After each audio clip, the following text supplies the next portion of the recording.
It's October 27 and it is the birthday of BizNews favourite commentator Neil de Beer. Yet here he is on the Sunday show.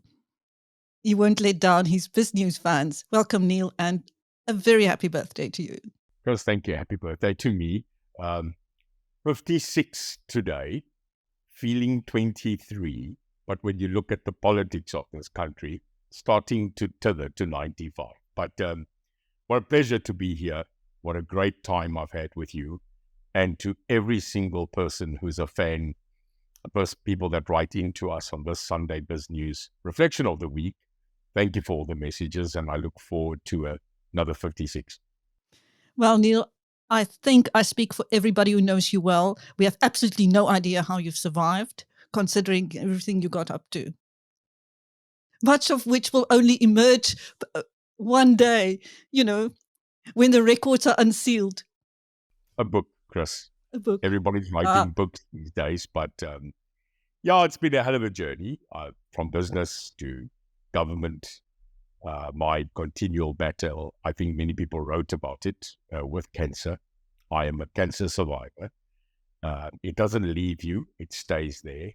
And the rest of it, I must tell you, I would look back, Chris, and say, my era in the struggle, the days in politics, seeing the change of the country, I would not change much because I remain South African and a patriot at heart.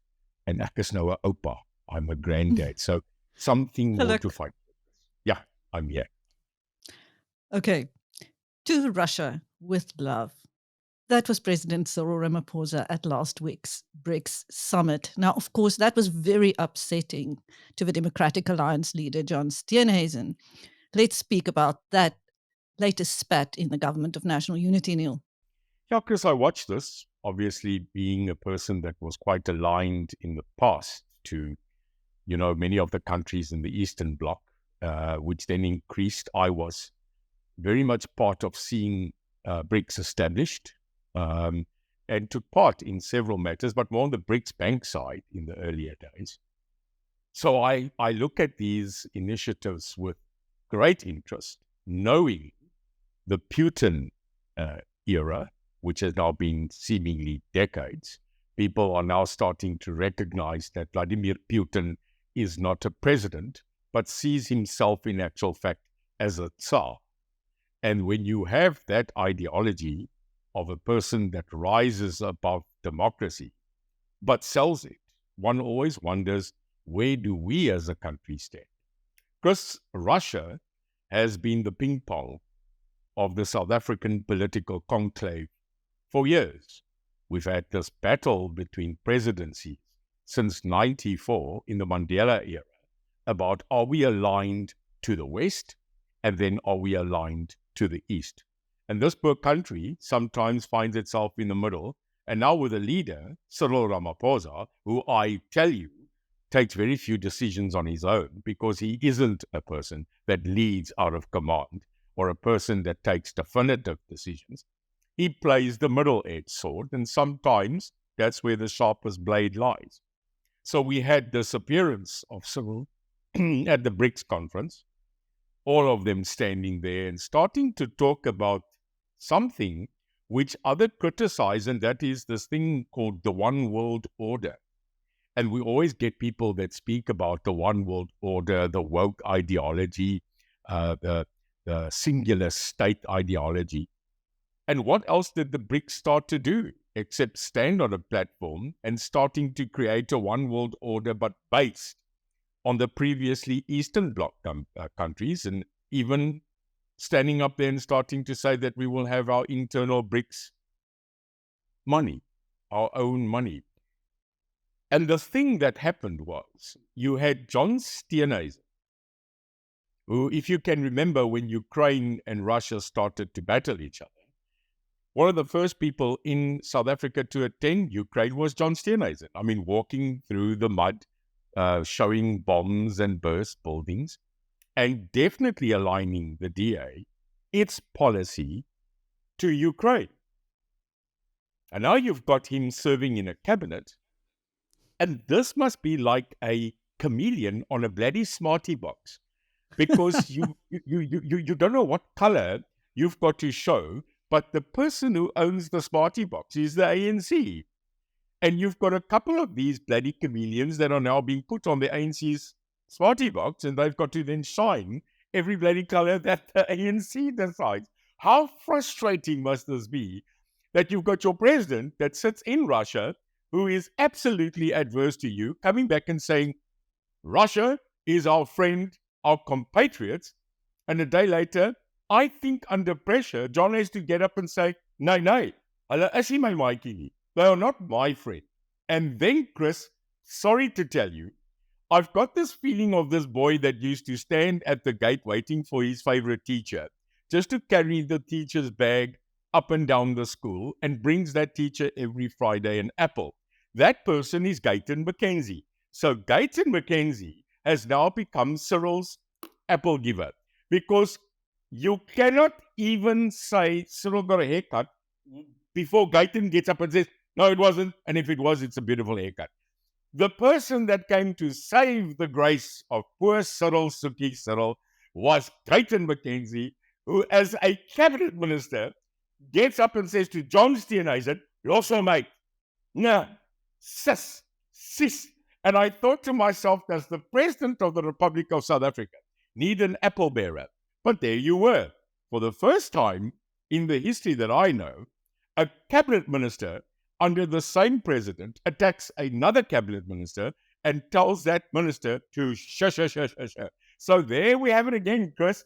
The old foes, the PA and the DA in one cabinet on a Smartie Box trying to defend a helpless president. And I'm just saying that is not boding well for the GNU. It's not going to cause cracks and massive titanic slaughtering, but just interesting how the children came to play about who's going to bring the president of this country's next bag of peanuts.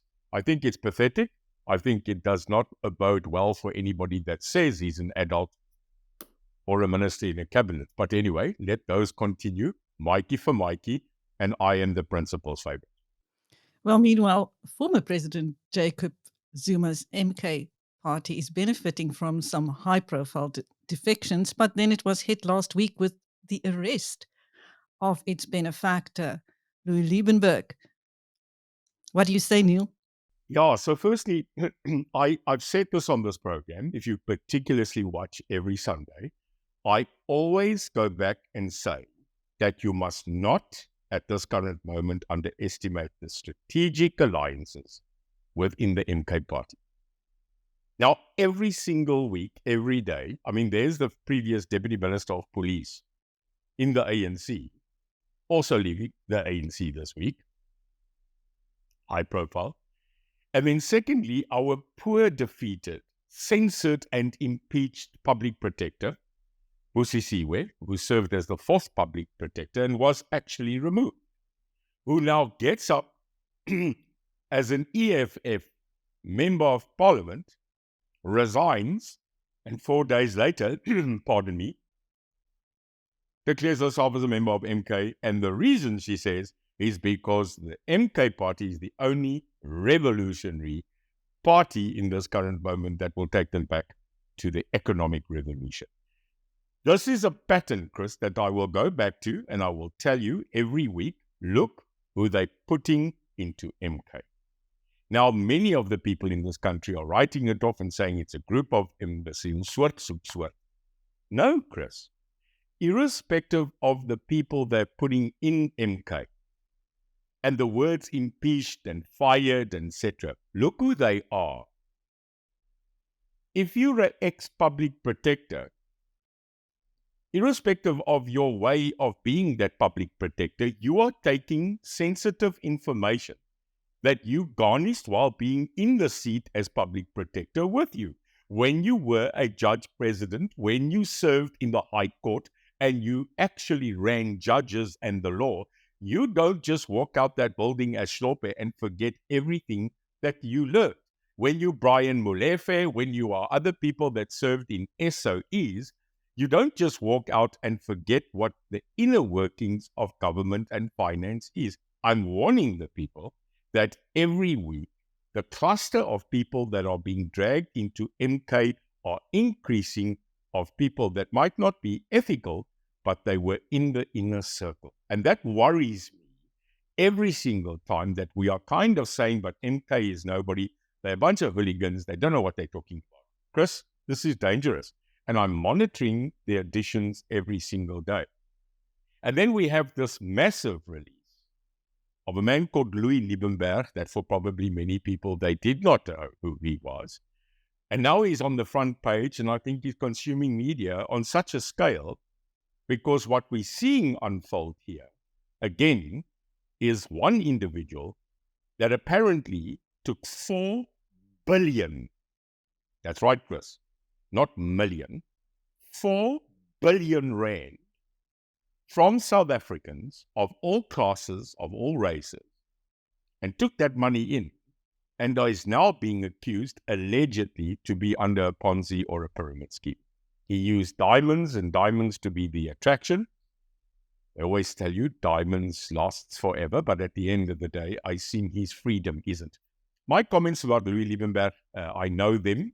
I've never dealt with him, but everybody knows there was an interaction in the past with Devin Hofmeyer, who was the part of our situation at once, and he was told to go because of his apparent links with that same Louis Liebenberg. So Louis Liebenberg, every day on the front news, quite a charismatic man, but at the end of the day, watch that space, because people are going to get hurt. People are not going to survive the amounts of money that were taken and is now being taken away. So that court case, I think, is going to go for years. But again, it is worthy to look at, because 4 billion rand from people that mostly could not afford it, people that were under the breadline, is now going to cause, I think, tantamount damage, not just to those people, but to the image of others in this country. So we'll be watching that. And then he appears to be a benefactor. Guess to who? That's right, Jacob Zuma. So Jacob Gelly Umsholozi Zuma was funded by the same Louis Liebenberg. And funny enough, using people's money who are totally opposed to MK. And I didn't even know. So this has now come out that he actually was a sponsor of MK and Jacob Zuma. So much so that when he was appearing in court for the first time last week, he walked in and brazenly said, "Viva MK, viva Umsholozi." Wow. The worms are coming out. And what did MK say in reply to Mr. Liebenberg's incarceration? He is a loyal member, and if half MK could be as loyal as that, then they would be in a good position. As hierdie mense nou mal. I mean, this is a person that allegedly took 4 billion rand from people that are of the poorest of the poor, of the middle income class that can't afford it, and they call it loyalty. I think we've got to go back and actually do IQ, EQ, AQ tests, because if that was done, I think they won't survive. But as you've pointed out, MK cannot be underestimated, Neil. No, The they power of can't. MK. No, they can't. Because at the end of the day, it is not the masses that make a decision on the motive of one class to another. It is the masses, as you know, in this country that are inspired by a person who they take on iconic status. And there's an interesting debate that if Umsholozi doesn't make it to 2029, will MK survive? Yes, they will. Because at the end of the day, if he dies, he will be the martyr. We saw when the IFP leader, Buthelezi, passed away prior to the national election, that when Honorable Shabisa took over, on the posters for that, they still used the name Buthelezi. So I don't think we need to go sit on our laurels and say that we hope that a person passes on so that a party can die. I think that's dangerous, because it's a family affair. You can see every single month another Zuma joins. And I'm still waiting for the announcement of his son to actually step up and take over with his sister. So it's a family affair. And it is a brutal affair when you put a couple of revolutionaries together. You create that kind of enemy on the other side, and those people start fighting. And that's going to be interesting. And they're completely decimating the economic freedom fighters. Chris, it's folly. I mean, if you saw, may I say, I'm starting to doubt myself because I'm getting a bit of pity for Frikkie Julius Malema. I call him Frikkie. And Julius, this week, tried to defend the leaving of Busisiwe, because this was a huge thing, and he automatically did what he always does. He said Busisiwe was a spy. You know, there are two things in this country which you are really getting a little bit, when you have a lot of kayings. Chris, do you know what's kayings? Kayings is sheep fat that you fry in a pan and you eat it on toast, but you have one of them and you start to get all right up to I'm getting gall of kayings in politics because, pardon me, in this country, you are either two things. You're either a racist or you're a spy. You are one of the two. You can't be anything else. So there goes Julius getting up when Busisiwe decides we're going from red to camouflage, and he gets up and he says, but she was a spy. We always knew she was a spy. Now, if she was always known to be a spy, why did you let her become a member of parliament? So I'm saying at the end of the day, the EFF is taking gunshots and is being fired upon like you cannot believe. And it looks like, Chris, just my opinion, that he, as Julius, is not doing well. He's not looking good. He's not appearing good. And I think we are seeing, slowly but surely, the dismantling of the once rising revolutionary replacement of the ANC to something that will just be folding directly into the MK. And shockingly, this week, Floyd Savambo getting up at a press conference and saying, I was the one that structured the EFF, built the EFF, and ensured that the EFF becomes the brand it was, because he says Julius couldn't fight his way out of a punching bag. Basically saying, I made him, and now I will unmake him. Absolutely. And Chris, there it goes. When they parted so publicly and said that they would not have digs at each other, that they will remain friends, politics is a very short moment in interceding to becoming an enemy. Now, Neil, as you know, it's the NEC meeting this weekend, and something that seems to have popped up there is I don't know whether I should call it a theory or a finding, that the ANC's inability to deal with corruption in its ranks is due to its leadership structures being held hostage by them. Now, how would a hostage situation like that work, Neil? Can you explain it to me? Well, it's very weird. So obviously I've got a person sitting there. That I okay, so you can tell us. And that person, that it's their NEC meeting at Birchwood. Again, lovely little setting with a lot of parties, I think buffets, and a lot of coffee being sold. Sidebar meetings and the excuse just to chomp down on coffee and biscuits, because I attended some of them. So the news from the underground is that Mbeki was there. Thabo Mbeki, the thorn in the flesh, also attended. Cyril was there. It's full NEC. And here pops out this devastating understanding that this word that the ANC has thrown into our gullet, this word renewal, this mantra of the ANC renewal, whom Cyril says effectively started after the Zondo Commission and the appearance of Cyril Ramaphosa at the Zondo Commission, you remember that, and him sitting there and saying, we have to admit that state capture took place. He admitted it. But he then says this sentence,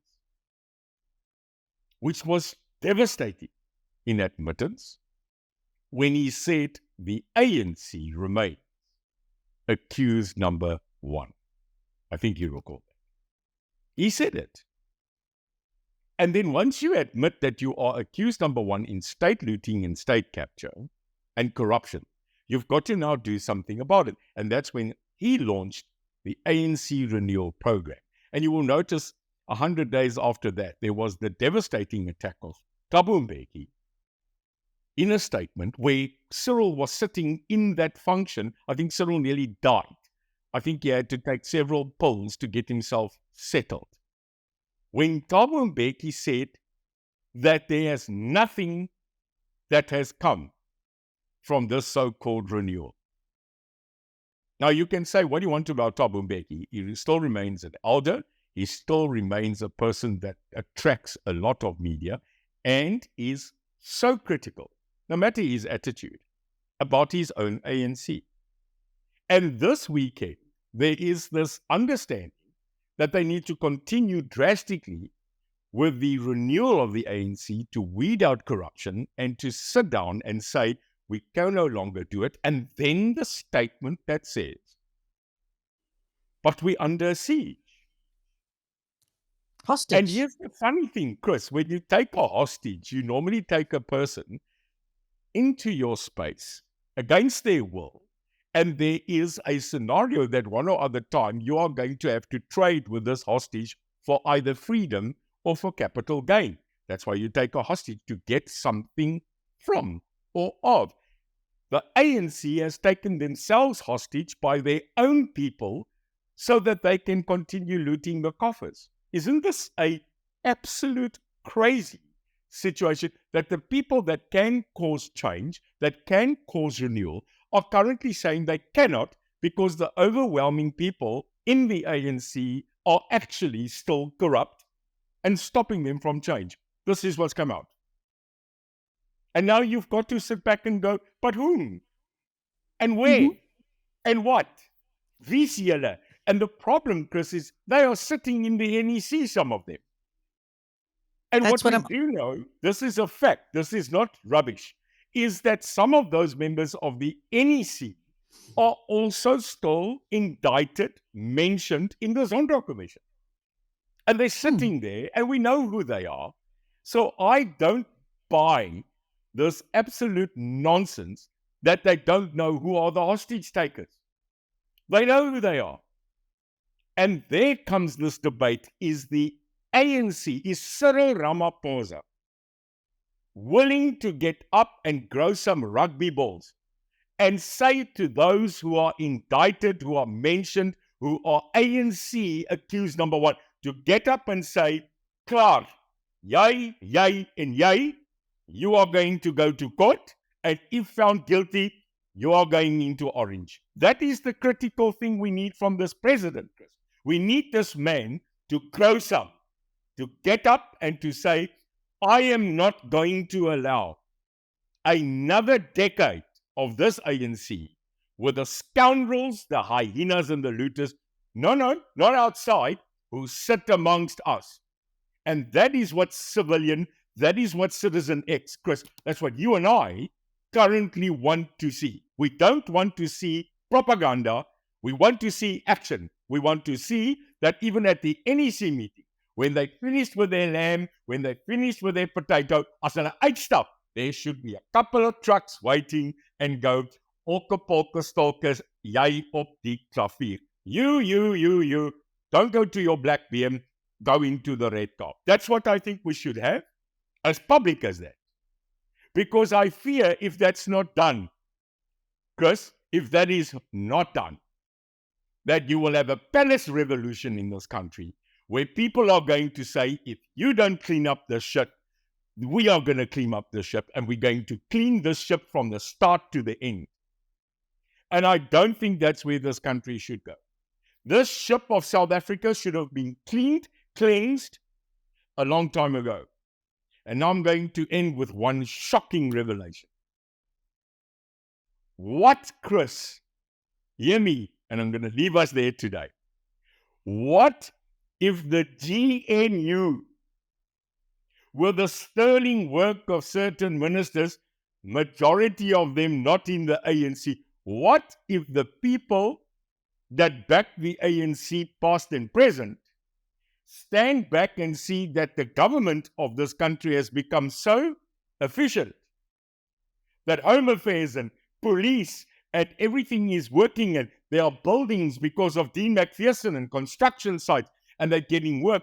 Chris, what happens in 2029 when the people of this country, the mass illiterate, the mass propaganda, actually turns around and goes, wow, this government actually has done better, and they tell everybody it was the ANC that did it, and they go back to majority. Chris, can you imagine if that happens in 2029, that the ANC turns around, takes all of this accolade, tells the people who are their cult followers that you got more jobs, you got more construction, you got more safety and security, you got better borders because of the ANC government. I'm telling you, Chris, this is a new-edged sword to think about, and don't underestimate the sneakiness of the ANC, one of the oldest liberation movements in the world. A little bit of food for thought on this blessed day. Well, I'm sure that Helen Zille and John Steenhuisen will get together as soon as they've heard what you've just said, Neil, and start with a counter strategy. You'll get a WhatsApp from Helen later. Thank you. That was Neil de Beer, the president of a United Independent Movement, speaking to Biz News on his birthday. I hope you have a wonderful day, Neil, with your family. And I'm Christine. Thank you, Chris.